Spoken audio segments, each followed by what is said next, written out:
de dezembro, um protesto foi realizado, tá, por um grupo de professores da Rede Municipal de Ensino aqui de Caruaru para reivindicar vários direitos, entre eles o reajuste do piso salarial, a realização de concurso público e o rateio dos recursos do Fundo Nacional da Educação Básica. Então, na coluna Educação na Cidade de hoje, a professora Rita de Cássia comenta esse protesto. Professora, então, bom dia para a senhora. Essa luta dos professores é antiga e por que o negócio não caminha, professora? Bom dia, Renata. Bom dia, ouvintes da Rádio Cidade. Renata, a gente tem uma série de questões a serem analisadas para que nós tenhamos, né, uma dimensão muito próxima do panorama. Do ponto de vista da gestão, a Secretaria de Educação, ela representa a maior secretaria. Então, qualquer aumento dado onera bastante, não só a folha de pagamento, mas todos os custos relacionados a pessoal. Então, geralmente, o gestor, ele tenta segurar bastante para dar aumentos no setor da educação com medo do impacto que isso vai acarretar em relação à folha de pagamento, já que ele tem que obedecer, né, aquele teto de 65% de gastos do município em relação à folha. Isso termina sendo os problemas relacionados à gestão. A outra questão é que a gestão, ela só cede, de fato, quando ela é efetivamente pressionada. E como a gente vai averiguar nas imagens do movimento do último dia 4, nós vamos encontrar uma representatividade muito pequena desse grupo de professores, né? Que poderia ser muito mais maciça para exercer essa pressão de forma mais efetiva. Do ponto de vista dos professores, qual é o quadro que se depara hoje em dia em relação à rede municipal de Caruaru? Nós vamos ter um decréscimo de salário, como vai acontecer na maioria das categorias, e nós temos um direito que não pode ser questionado do ponto de vista nem jurídico, nem moral, porque o aumento que eles estão reivindicando de 12,5% foi concedido antes da proibição de dar aumento a servidor público. Então, por conta dos gastos da pandemia. Então, consequentemente, esse direito já estava posto. Outra coisa que merece ser chamada a atenção é a grande quantidade de pessoas trabalhando na Secretaria de Educação como um todo e que não são concursadas. Então, e nós já comentamos isso anteriormente, que esses contratos são contratos em que esse prestador de serviço está ganhando muito pouco e ele não tem efetivamente as mesmas garantias que o servidor público de carreira, o que ocasiona uma fragilização do movimento de professores e geralmente provoca uma queda da qualidade de ensino. Por que uma queda?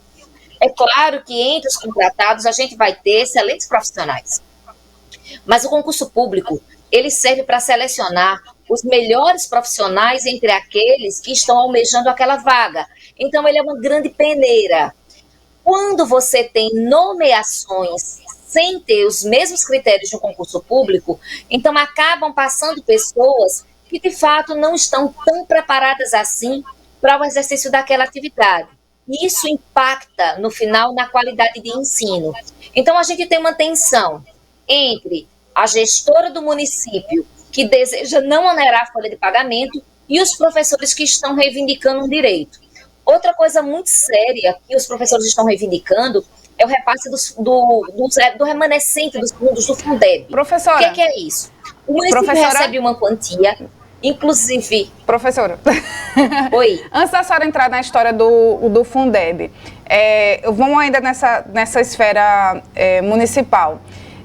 Quando um gestor ele vai para uma campanha, que ele diz, o meu foco é educação, né? Minha bandeira, minha menina dos olhos, é a transformação pela educação, é um trabalho que tem começo e não tem fim. Mas o gestor já sabe que vai enfrentar esse tipo de coisa, porque onerar a folha não é um problema de Caruaru, é um problema de todas as gestões, né? É uma eterna dor de cabeça. Como driblar isso? E uma outra coisa que a gente observa é enquanto a adesão baixa que a gente observou ali dos professores, e a gente já conversou algumas vezes sobre isso, que esses problemas na educação existem, mas a gente não via mais tantas mobilizações como a gente acompanhou em anos anteriores, e aí a gente fica especulando qual seria o motivo. Existe o medo de represália, a gente sabe, que também não é uma coisa de Caruaru. Eu já conversei com muitos professores, olha, não vou porque eu tenho medo de ser transferido para uma escola longe da minha casa para dar aula, ou numa escola que a gente sabe que não tem estrutura, tem muita dor de cabeça. Então, naquele dilema de lutar pelos seus direitos e a sua zona de conforto, você opta pela zona de conforto. Então, são duas coisas que a gente observa e eu queria que a senhora comentasse isso. Ok, Renata. Começando aí das suas perguntas, veja o seguinte, quando um gestor, ele coloca como sua principal bandeira de campanha a pauta da educação, então ele tem que ter um planejamento para a educação. E em relação a isso, a gente percebe uma fragilidade muito grande da gestão do município de Caruaru. Nós estamos falando de uma gestão municipal que, desde a sua reeleição, ele já está passando, né, pelo segundo secretário de Educação. Se a gente for pegar do início da gestão, a gente está falando de um número bem maior. E por que a gente está chamando a atenção em relação a isso? Porque você tem que ter um planejamento prévio do setor da educação. Quando um candidato se candidata a alguma coisa, ele deve ter um plano de ação. E esse plano de ação ele não pode ser baseado em suposições. Então, se eu quero me candidatar a um cargo público, eu tenho que conhecer aquele cargo. Eu tenho que saber qual é a arrecadação, eu tenho que saber qual é o nível de comprometimento a nível financeiro que aquele município tem. Consequentemente, sabendo desses dados, eu vou conseguir fazer um plano de gestão muito mais adequado à realidade. E aí eu posso estabelecer as minhas bandeiras de campanha. No caso da nossa prefeita, a bandeira de campanha principal dela é o setor educacional. Então, o eleitor que vai votar na prefeita, ele pressupõe, nós vamos ter um grande ganho no setor educacional aqui na cidade de Caruaru. E o que a gente pode averiguar é que os dados da educação municipal de Caruaru nem são os piores do Brasil, mas também estão muito longe de ser os melhores. Está ali mais ou menos na mesma média nacional, né? Então, a gente não tem não é nenhuma desgraça, mas não é nenhum espetáculo. Podemos colocar dessa forma. Consequentemente, o que vai acontecer quando houve, né, essa segunda gestão agora da Prefeitura de Caruaru?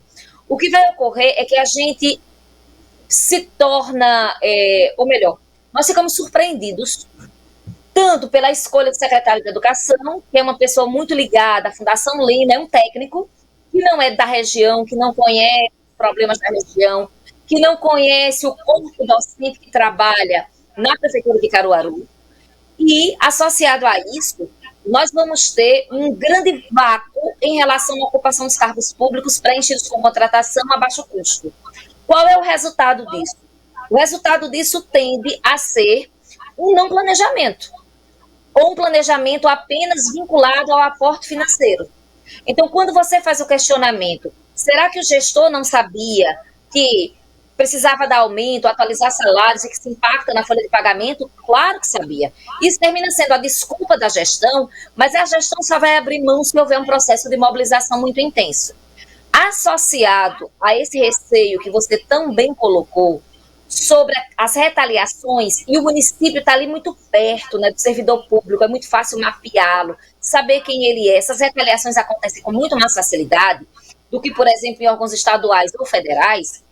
O que a gente vai conseguir perceber também é que houve uma fragmentação do movimento dos servidores públicos de Caruaru na construção ou na associação com diversos sindicatos. Se não me falha a memória, nós temos 3 sindicatos atuando. E esses sindicatos não necessariamente trabalham em conjunto. Então, você tem uma mobilização, muitas vezes, que é convocada por um sindicato, que outro sindicato não vai. Ou seja, isso termina fragmentando o movimento e fragilizando o movimento. E o movimento fragmentado é um movimento que perde força.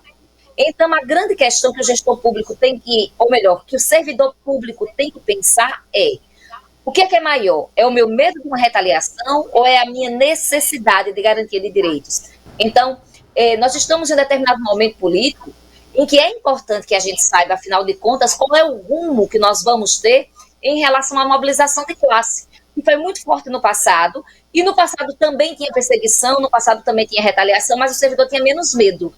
E hoje o que a gente percebe é que é um desânimo em relação à luta por direitos. Isso é muito perigoso, porque isso coloca o servidor dentro de um processo de extrema fragilidade. E aí, voltando àquela fala inicial, veja, acerca dos recursos do Fundeb, né, do que sobrou dos recursos do Fundeb, é um direito do servidor o rateio daquilo que não é empregado. Mas o que é o principal afinal de contas, o quanto não foi empregado. Porque uma denúncia que é feita por esse movimento é a falta de transparência em relação à aplicabilidade desses recursos.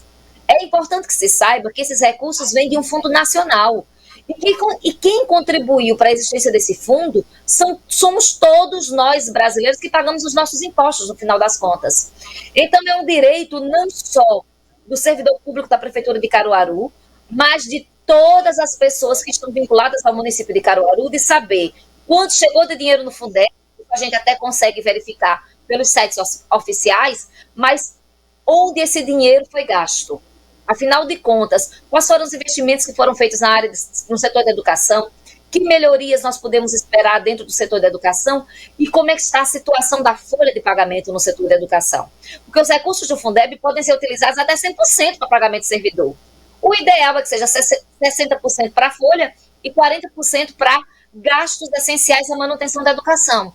Mas a lei não proíbe um aumento, ou melhor, que se passe dessa alíquota de 60% para o pagamento da folha.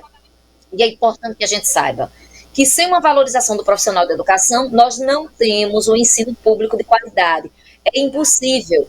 Nós estamos em um período de crise econômica, as pessoas muitas vezes têm um emprego e mais uma outra atividade para complementar a renda, e isso toma tempo do professor. O professor não é um profissional como outros profissionais que só trabalha no seu horário de trabalho. O professor lê, o professor monta aula, participa de capacitação, corrige trabalho. Se brincar, a carga horária que se tem em casa, ela termina sendo até maior do que a carga horária presencial em sala de aula. Então, tudo isso deve ser visto e esse tempo extra do professor, ele tem que ser devidamente remunerado para que ele não tenha necessidade de completar essa renda e sobreviva como profissional da educação e, assim, seja um profissional completamente dedicado à sua atividade. Tá certo, professora. Obrigada, viu, pela sua participação e todo o seu esclarecimento mais uma vez. Muito obrigada, Renata. Muito obrigada, Mário, aos ouvintes da Rádio Cidade. E a gente tem que lembrar, gente, sem ter uma educação de qualidade sólida, sem ter uma educação de fato, que nós consigamos averiguar os frutos disso, nos resultados dos nossos filhos, os indicadores de qualidade, nós não temos crescimento econômico. Quem gosta muito de falar de crescimento econômico, precisa falar de educação. Perfeito. Obrigada, professora. E a gente repete aqui mais uma vez a nota que a Prefeitura de Caruaru enviou, né, desde o protesto da semana passada, que diz, né, que a Secretaria de Administração do município cumpre o piso salarial dos professores da rede municipal, mas esclarece que é necessário mencionar a Lei Complementar número 173, de 27 de maio de 2020, no artigo 8, que proíbe o aumento, aquilo que a professora falou, né, reajuste ou adequação de remuneração a qualquer título até o dia 31 de dezembro de 2021. Que também aí é usado como base para não conceder esses aumentos. E a Secretaria de Educação e Esporte de Caruaru disse que disponibiliza agendamento para todos os servidores, sejam efetivos ou contratados, para conversar com o secretário de Educação e com as secretárias executivas de Educação, estando a equipe disponível para o diálogo, porque os professores falaram também que não tinham diálogo aberto com a Secretaria de Educação de Caruaru. 10 horas em ponto. Vamos passar para o WhatsApp Cidade? 998780997. WhatsApp Cidade 998780999.